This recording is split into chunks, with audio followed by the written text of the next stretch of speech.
Hello friends, welcome to Just Creative World. ഇന്നത്തെ വീഡിയോയിൽ കാണിക്കുന്നത് വളരെ ഹെൽത്തി ആയിട്ടുള്ളൊരു റെസിപ്പിയാണ്. അതേസമയം വളരെ ഈസിയാണ് ഇത് ഉണ്ടാക്കാനായിട്ട്. നമ്മുടെ വീടുകളിലൊക്കെ എപ്പോഴും ഉണ്ടാകുന്ന വളരെ കുറച്ച് ചേരുവകൾ വെച്ച് തന്നെ നമുക്കിത് ഉണ്ടാക്കാൻ പറ്റും. പിന്നെ ഇതിൻ്റെ മറ്റൊരു പ്രത്യേകത, നമ്മൾ മിക്സിക്കകത്ത് ഒന്നും ഇട്ട് പൊടിക്കുന്നില്ല. അപ്പോൾ നമുക്ക് നോക്കാം ഇതെങ്ങനെയാണ് പെട്ടെന്ന് തയ്യാറാക്കുന്നത് എന്നുള്ളത്. ഇതിന് മുന്നേ ഞാൻ വേറൊരു വീഡിയോ ഇട്ടിട്ടുണ്ടായിരുന്നു, എള്ളും അവലും കൂടിയിട്ടുള്ള വീഡിയോ. അതൊരുപാട് പേർക്ക് ഇഷ്ടപ്പെട്ടു എന്നറിഞ്ഞതിൽ വളരെയധികം സന്തോഷം. അവൽ കഴിക്കാൻ മടിയുള്ള കുട്ടികളാണെങ്കിൽ നിങ്ങൾക്ക് ഈ റെസിപ്പി ട്രൈ ചെയ്ത് നോക്കാം. നുറുക്കുഗോതമ്പ് എല്ലാവർക്കും ഇഷ്ടപ്പെടുന്ന ഒന്നാണ്. അപ്പോൾ നമുക്ക് നോക്കാം ഇതെങ്ങനെയാണ് തയ്യാറാക്കുന്നത് എന്നുള്ളത്. അതിനായിട്ട് 1.5 കപ്പ് നുറുക്കുഗോതമ്പ് ഞാൻ എടുത്തിട്ടുണ്ട്. ഇതെല്ലാം കൂടെ ഏകദേശം 250 ഗ്രാം ഉണ്ടായിരിക്കും. ഇനി എല്ലാവർക്കും അറിയുന്ന പോലെ തന്നെ ഇത് നല്ലപോലെ കഴുകിയെടുക്കണം. 3-4 പ്രാവശ്യം ഇത് കഴുകിയെടുക്കുക. അതിനുശേഷം ഇത് കുതിരാനായിട്ട് വെക്കണം. ഞാനിപ്പോൾ ഇതിവിടെ 3 പ്രാവശ്യം കഴുകിയെടുക്കുന്നുണ്ട്. അതിനുശേഷം കുറച്ച് വെള്ളം ഒഴിച്ചു കൊടുത്ത് ഇത് കുതിരാനായിട്ട് വെക്കുന്നുണ്ട്. ഇനി കുതിരാൻ വെക്കാൻ സമയമില്ലാത്തവരാണെങ്കിൽ നിങ്ങൾക്കിത് കുക്കറിലും വേവിക്കാം. കുക്കറിൽ കുറച്ച് നെയ്യ് ഒഴിച്ചു കൊടുത്തതിന് ശേഷം കഴുകി വെള്ളം ഊറ്റിയെടുത്ത നുറുക്കുഗോതമ്പ് അതിനകത്തിട്ട് ഒന്ന് വഴറ്റിയിട്ട് ആവശ്യത്തിന് വെള്ളം കൂടെ ഒഴിച്ചു കൊടുത്ത് നിങ്ങൾക്ക് വേവിച്ചെടുക്കാം. ഇപ്പോൾ ഇതാ ഞാനിതിവിടെ കുതിരാനായിട്ട് വെക്കുന്നുണ്ട്. 2 മണിക്കൂറാണ് ഞാൻ കുതിരാനായിട്ട് മാറ്റി വെക്കുന്നത്. ഇപ്പോൾ ഇതാ ഇതിവിടെ 2 മണിക്കൂർ കഴിഞ്ഞിട്ടുണ്ട്. നുറുക്കുഗോതമ്പെല്ലാം നല്ല പോലെ കുതിർന്ന് വന്നിട്ടുണ്ട്. ഇനി ഇതിൻ്റെ വെള്ളമെല്ലാം കളഞ്ഞതിന് ശേഷം ഇതേപോലെ ഒരു അരിപ്പയിൽ വെക്കുന്നുണ്ട്. വെള്ളം നന്നായിട്ട് പോയി കിട്ടാൻ വേണ്ടിയിട്ടാണ് ഇങ്ങനെ വെക്കുന്നത്. ഇനി വേണ്ടത് മറ്റൊരു പ്രധാന ചേരുവയായ എള്ളാണ്. ഞാനിവിടെ 1/2 കപ്പ് എള്ളാണ് ഇപ്പം ഇതിനകത്ത് എടുത്തിട്ടുള്ളത്. നിങ്ങൾക്ക് വേണമെന്നുണ്ടെങ്കിൽ 1 കപ്പോ അല്ലെങ്കിൽ 1.5 കപ്പോ ഒക്കെ എടുക്കാം. ഇങ്ങനത്തെ റെസിപ്പീസൊക്കെ ഉണ്ടാക്കുമ്പോൾ എള്ള് നമ്മൾ നല്ല പോലെ കഴുകിയെടുക്കണം. കാരണം എള്ളിനകത്ത് കല്ലും മണ്ണൊക്കെ ഉണ്ടാവാൻ ചാൻസ് ഉണ്ട്. അതുകൊണ്ട് 3-4 പ്രാവശ്യം ഇത് കഴുകിയെടുത്തതിന് ശേഷം ഇതേപോലെ വെള്ളം പോകാനായിട്ട് വെക്കുക. ഞാനിപ്പോൾ ഇവിടെ 1/2 കപ്പ് ആയതുകൊണ്ടാണ് ഈ ചെറിയ അരിപ്പ് എടുത്തിട്ടുള്ളത്. ഇനി 1 കപ്പ് അല്ലെങ്കിൽ 1.5 കപ്പ് എടുക്കുന്നവരൊക്കെ ആണെങ്കിൽ നിങ്ങൾക്ക് ഇതേപോലത്തെ വലിയൊരു അരിപ്പ് എടുത്തിട്ട് അതിനകത്ത് വെള്ളം പോകാനായിട്ട് വെക്കാം. അതിനുശേഷം ഒരു തുണിയിലോ അല്ലെങ്കിൽ പഴയ ടവലിലോ എള്ള് ഇതേപോലെ ഒന്ന് പരത്തിയിട്ട് കൊടുക്കുക. എള്ളിൻ്റെ ഗുണങ്ങൾ ഞാൻ ഒരുപാട് പ്രാവശ്യം പറഞ്ഞിട്ടുണ്ട്, എന്നാലും കാണാത്തവർക്ക് വേണ്ടി ഒന്നും കൂടെ പറയുന്നുണ്ട്. എള്ളിൽ നല്ലപോലെ കാൽഷ്യം, മഗ്നീഷ്യം, അയേൺ ഇതൊക്കെ അടങ്ങിയിട്ടുണ്ട്. അതുകൊണ്ട് തന്നെ നമ്മളുടെ എല്ലുകൾക്കും രക്തക്കുറവിനും ഒക്കെയും ഇത് നല്ലതാണ്. ഇതിനകത്ത് ധാരാളം ഫൈബർ അടങ്ങിയതുകൊണ്ട് തന്നെ ഇത് ദഹനത്തിന് വളരെ നല്ലതാണ്. പിന്നെ നമ്മളുടെ കൊളസ്ട്രോള്, BP, ബ്ലഡ് ഷുഗർ ഇതെല്ലാം കുറയ്ക്കാനും ഇത് സഹായിക്കും. പിന്നെ ഇതിൻ്റെ മറ്റൊരു ഗുണം, ഇതിനകത്ത് ധാരാളം ആൻറ്റി ഓക്സിഡൻസ് അടങ്ങിയിട്ടുണ്ട്. അതുകൊണ്ട് തന്നെ നമ്മളുടെ ശരീരത്തിൽ ട്യൂമറൊക്കെ വരാനുള്ള ചാൻസിനെ ഇത് കുറയ്ക്കുന്നു. അങ്ങനെ ക്യാൻസറിനെ ചെറുക്കാനും ഇതിന് കഴിവുണ്ട്. ഇനി നമ്മൾക്ക് ഇതിനകത്തേക്ക് വേണ്ടത് കരിപ്പെട്ടിയാണ്. 1/2 കിലോ കരിപ്പെട്ടിയാണ് എടുത്തിട്ടുള്ളത്. ഇനി ഇതിനകത്തേക്ക് 1 കപ്പ് വെള്ളം കൂടെ ഒഴിച്ചു കൊടുത്ത് നമ്മൾക്കിതൊന്ന് ഉരുക്കാൻ വെക്കണം. കരിപ്പെട്ടിയിലും ധാരാളം അയേണും മഗ്നീഷ്യം ഒക്കെ അടങ്ങിയിട്ടുണ്ട്. ബ്ലഡ് കുറവുള്ളവർക്കൊക്കെ ഇത് കഴിക്കുന്നത് വളരെ നല്ലതാണ്. കരിപ്പെട്ടി കാണാൻ ഇതേപോലെ ആയിരിക്കും ഉണ്ടായിരിക്കുക. ഇത് നമുക്ക് എല്ലാ കടയിലും വാങ്ങിക്കാൻ കിട്ടും. ഇതിവിടെ പതുക്കെ ഉരുകി വരുമ്പോഴത്തേക്കും നമ്മൾക്ക് നുറുക്ക് ഗോതമ്പ് വേവിച്ചെടുക്കാം. ഞാനിവിടെ കുക്കറിലല്ല വേവിക്കുന്നത്. ഞാൻ നേരത്തെ പറഞ്ഞ പോലെ ഒരു പാനിനകത്താണ് ഞാൻ വേവിക്കുന്നത്. അതിനായിട്ട് ആദ്യമേ തന്നെ ചുവട് കട്ടിയുള്ള നല്ലൊരു പാൻ എടുത്ത് അതിനകത്തേക്ക് 1 ടേബിൾ സ്പൂൺ നെയ്യ് ഒഴിച്ചു കൊടുക്കാം. ഞാനിവിടെ ഇരുമ്പിൻ്റെ പാത്രമാണ് വെച്ചിട്ടുള്ളത്. ഈ സമയത്ത് തന്നെ ചെറിയ അടുപ്പിൽ ഞാൻ 1.25 കപ്പ് വെള്ളം തിളയ്ക്കാനായിട്ട് വെച്ചിട്ടുണ്ട്. നുറുക്കുഗോതമ്പിലേക്ക് ഒഴിച്ചു കൊടുക്കാനുള്ള വെള്ളമാണ്. ഇപ്പോൾ നമ്മൾ ഇട്ട് കൊടുത്ത നെയ്യെല്ലാം ഉരുകി വന്നിട്ടുണ്ട്. ഇനി നമ്മൾ നേരത്തെ അവിടെ വെള്ളം പോകാനായിട്ട് നുറുക്കുഗോതമ്പ് അരിപ്പയിൽ ഇട്ട് വെച്ചിട്ടുണ്ടായിരുന്നു. അത് ഇതിനകത്തേക്ക് ഇട്ട് കൊടുക്കാം. നുറുക്കുഗോതമ്പ് വെച്ച് നമ്മൾ ഒരുപാട് ഡിഷസ് ഉണ്ടാക്കാറുണ്ട്. എല്ലാവർക്കും അറിയുന്ന പോലെ ഒരുപാട് ഹെൽത്തി ആയിട്ടുള്ള ഒന്നാണിതും. ഇതിനകത്ത് ഫൈബർ ധാരാളം അടങ്ങിയിട്ടുണ്ട്. പിന്നെ വെയിറ്റ് ലോസിനും നുറുക്കുഗോതമ്പ് ഒത്തിരി നല്ലതാണ്. ഇതിവിടെ ചെറിയ തീയിൽ വഴറ്റിയെടുക്കാം. തീ ഒരുപാട് കൂട്ടി വെക്കേണ്ട ആവശ്യമില്ല. നമ്മൾ ഈ നുറുക്കുഗോതമ്പ് വേവിച്ചെടുക്കുമ്പോൾ വെന്തുടഞ്ഞു പോകാതിരിക്കാൻ വേണ്ടിയിട്ടാണ് ഇതേപോലെ നെയ്യിലൊന്ന് വഴറ്റിയെടുക്കുന്നത്. ഞാൻ നേരത്തെ പറഞ്ഞ പോലെ കുക്കറിൽ വേവിക്കുന്നവരാണെങ്കിലും ഇതേപോലെ നെയ്യിലൊന്ന് വഴറ്റിയെടുക്കണം. ഇപ്പോൾ ഇതാ ഇതിവിടെ ആവശ്യത്തിന് വഴന്ന് വന്നിട്ടുണ്ട്.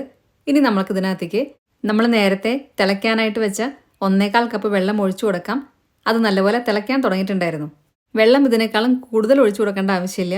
വെള്ളം കൂടുതലായി കഴിഞ്ഞാൽ ഇത് ഭയങ്കരമായിട്ട് കുഴഞ്ഞ പോലെ ആയിരിക്കും. അതുകൊണ്ട് ഇത്രയും വെള്ളം മതി.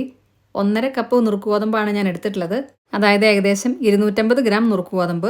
അതിനകത്തേക്ക് 1.25 കപ്പ് വെള്ളമാണ് ഒഴിച്ചു കൊടുത്തിട്ടുള്ളത്. ഇനി ഇത് അടച്ചു വെച്ചിട്ട് 2-3 മിനിറ്റ് വേവിച്ചെടുക്കാം. തീ ഒരുപാട് കൂട്ടി വെക്കരുത്, അത് പ്രത്യേകം ശ്രദ്ധിക്കുക. അങ്ങനെ ആകുമ്പോൾ പിന്നെ അടുക്കി പിടിക്കും. തീ നല്ലപോലെ കുറച്ച് വെച്ചിട്ട് വേണം ഇത് വേവിക്കാനായിട്ട്. ഇപ്പോൾ അതായത് ഇവിടെ 3 മിനിറ്റ് കഴിഞ്ഞിട്ടുണ്ട്. നമ്മൾക്കിതൊന്ന് തുറന്ന് നോക്കാം. നുറുക്കുഗോതമ്പൊക്കെ വെന്ത് കാണും. ഇത്രയും മതി.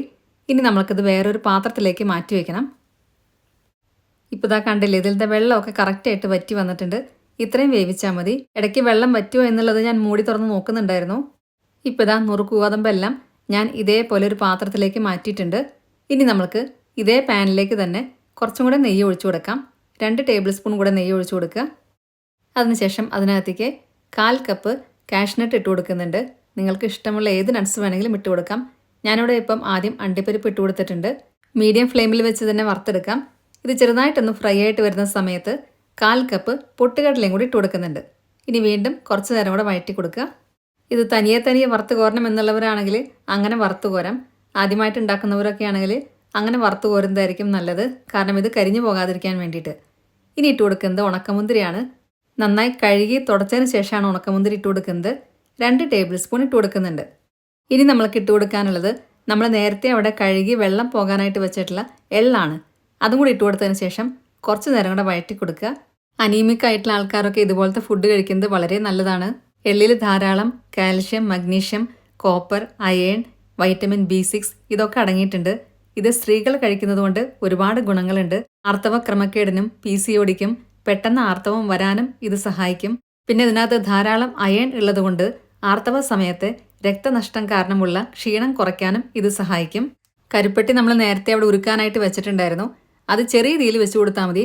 കാരണം നമ്മളിതൊക്കെ വറുത്ത് വരുമ്പോഴത്തേക്കും അത് കറക്റ്റ് പാകമായിട്ട് ഉരുകി വന്നിട്ടുണ്ടായിരിക്കും. ഇപ്പോൾ നമ്മൾ ഇട്ട് കൊടുത്ത നട്ട്സും ഉണക്കമുന്തിരിയും എള്ളും എല്ലാം കറക്റ്റ് പാകമായിട്ട് വന്നിട്ടുണ്ട്. ഇത്രയും മതി. ഇനി നമുക്കിത് വേറൊരു പാത്രത്തിലേക്ക് മാറ്റി വയ്ക്കാം. എള്ള് കുറച്ച് ഈ പാത്രത്തിൽ തന്നെ ഉണ്ടായിരിക്കും. അത് കുഴപ്പമില്ല.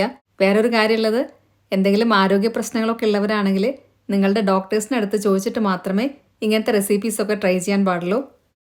ഈ സമയമൊക്കെ ആകുമ്പോഴത്തേക്കും നമ്മൾ നേരത്തെ അവിടെ കരിപ്പെട്ടി ഉരുക്കാനായിട്ട് വെച്ചിട്ടുണ്ടായിരുന്നു. അത് കറക്റ്റ് പാകമായിട്ട് വന്നിട്ടുണ്ട്. ഇനി നമുക്ക് ഇതേ പാനിലേക്ക് തന്നെ കരിപ്പെട്ടി അരിച്ചൊഴിക്കാം.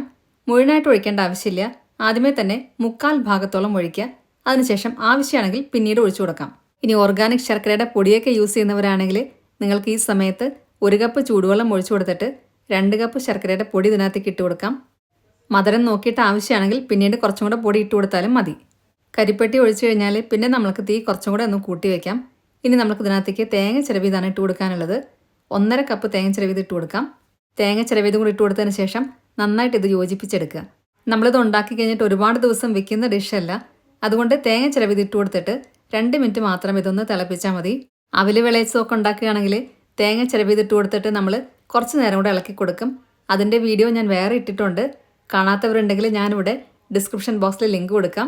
ഇപ്പോൾ ഇതിവിടെ തിളയ്ക്കാൻ തുടങ്ങിയിട്ട് 2 മിനിറ്റൊക്കെ കഴിഞ്ഞു. നമ്മൾ തേങ്ങ ചിരവിതാണ് ഇട്ട് കൊടുത്തിട്ടുണ്ടായിരുന്നേ. ഈ ഒരു സമയത്ത് നമ്മൾക്ക് ഇതിനകത്തേക്ക് ഇനി നമ്മൾ നേരത്തെ അവിടെ വേവിച്ച് മാറ്റി വെച്ച നുറുക്ക് ഗോതമ്പ് ഇട്ട് കൊടുക്കാം. പ്രത്യേകം ശ്രദ്ധിക്കാനുള്ള ഒരു കാര്യം, ശർക്കരപ്പാനി ഒറ്റനൂൽ പരുവം ഒന്നും ആകരുത്. അങ്ങനെയൊക്കെ ആയിക്കഴിഞ്ഞാൽ ഇത് ഭയങ്കര കട്ടിയായി പോവും. അതുകൊണ്ട് അത് പ്രത്യേകം ശ്രദ്ധിക്കുക. ഇപ്പോൾ ഞാനിവിടെ നുറുക്ക് ഗോതമ്പ് എല്ലാം ഇട്ട് കൊടുത്തു കഴിഞ്ഞു. ഇനി ഇതെല്ലാം കൂടെ നന്നായിട്ടൊന്ന് ഇളക്കി കൊടുക്കുക. ഈ സമയത്ത് നമ്മൾക്ക് മധുരം ഒന്നും കൂടെ നോക്കാം. ആവശ്യമാണെങ്കിൽ കുറച്ചും കൂടെ കരിപ്പെട്ടി ഒഴിച്ചു കൊടുക്കാം. ഞാനിപ്പം ഇവിടെ ഒഴിച്ചു കൊടുക്കുന്നില്ല. കറക്റ്റ് പാകമായിട്ടാണ് ഉള്ളത്. ഇനി ഈ കരിപ്പെട്ടി എല്ലാം ഒന്ന് വറ്റി വരുന്നവരെ ഇതൊന്ന് ഇളക്കി കൊടുക്കുക. ഈ സമയത്ത് ടേസ്റ്റ് ഒന്ന് ബാലൻസ് ചെയ്യാൻ വേണ്ടിയിട്ട് 1 നുള്ള് ഉപ്പും കൂടെ ഞാൻ ഇട്ട് കൊടുത്തിട്ടുണ്ടായിരുന്നു. ഇപ്പോൾ കരിപ്പെട്ടിയെല്ലാം ഒരുമാതിരി വറ്റി വരുന്നുണ്ട്. ഞാനിവിടെ മീഡിയം ഫ്ലെയിമിലാണ് വെച്ചിട്ടുള്ളത്. ഇനി ഈ സമയത്ത് നമ്മൾക്ക് നേരത്തെ വറുത്ത് മാറ്റി വെച്ച നട്ട്സും എള്ളൊക്കെ കൂടിയിട്ടുള്ള ആ മിക്സും കൂടി ഇട്ട് കൊടുക്കാം. എല്ലാം കൂടി ഇട്ട് കൊടുത്തിട്ട് വീണ്ടും നന്നായിട്ട് ഇളക്കി കൊടുക്കുക. ഇതെല്ലാം ഇട്ട് കൊടുത്തു കഴിഞ്ഞാൽ തീ നമ്മൾക്കിനി ലോ ഫ്ലെയിമിൽ വെച്ചാൽ മതി. കുറച്ച് നേരം എല്ലാം കൂടെ ഇളക്കി കൊടുക്കുക.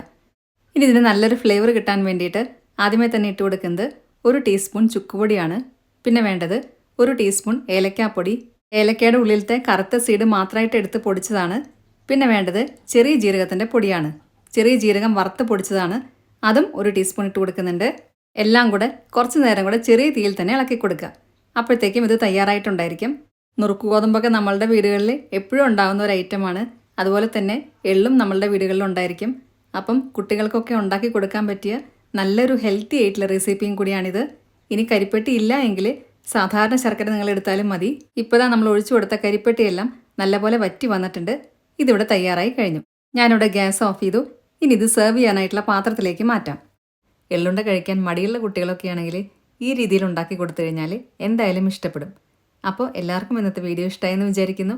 വീഡിയോ ഇഷ്ടമായിട്ടുണ്ടെങ്കിൽ നിങ്ങളുടെ ഫ്രണ്ട്സിനും റിലേറ്റീവ്സിനൊക്കെ ഷെയർ ചെയ്യാൻ മറക്കരുത്. സബ്സ്ക്രൈബ് കൂടെ ചെയ്യുക. അതിൻ്റെ സൈഡിലുള്ള ബെല്ലൈക്കണിൽ ഓൾ എന്നുള്ള ഓപ്ഷനോടെ ക്ലിക്ക് ചെയ്യുക. അപ്പോൾ നെക്സ്റ്റ് ടൈം ഞാൻ വീഡിയോ ഇടുമ്പോൾ പെട്ടെന്ന് തന്നെ നിങ്ങൾക്ക് നോട്ടിഫിക്കേഷൻ വരുന്നതായിരിക്കും. ഇനി ഫേസ്ബുക്കിൽ കാണുന്നവരാണെങ്കിൽ നമ്മുടെ പേജ് ഫോളോയും ലൈക്കും കൂടെ ചെയ്യണേ. ഞാൻ നേരത്തെ ഇട്ട വീഡിയോ എള്ളും അവലും കൂടെ വിളയിച്ചത് കാണാത്തവരുണ്ടെങ്കിൽ അതിൻ്റെ ലിങ്ക് ഞാനിവിടെ ഡിസ്ക്രിപ്ഷൻ ബോക്സിൽ കൊടുക്കാം. ഈ രീതിയിൽ എള്ളും നുറുക്കുഗോതമ്പും കൂടെ വിളയിച്ച് നോക്കിയതിന് ശേഷം നിങ്ങളുടെ ഫീഡ്ബാക്സ് എല്ലാം കമൻസിലൂടെ അറിയിക്കാൻ മറക്കരുത്. നല്ലൊരു വീഡിയോ ആയിട്ട് വീണ്ടും കാണാം. താങ്ക്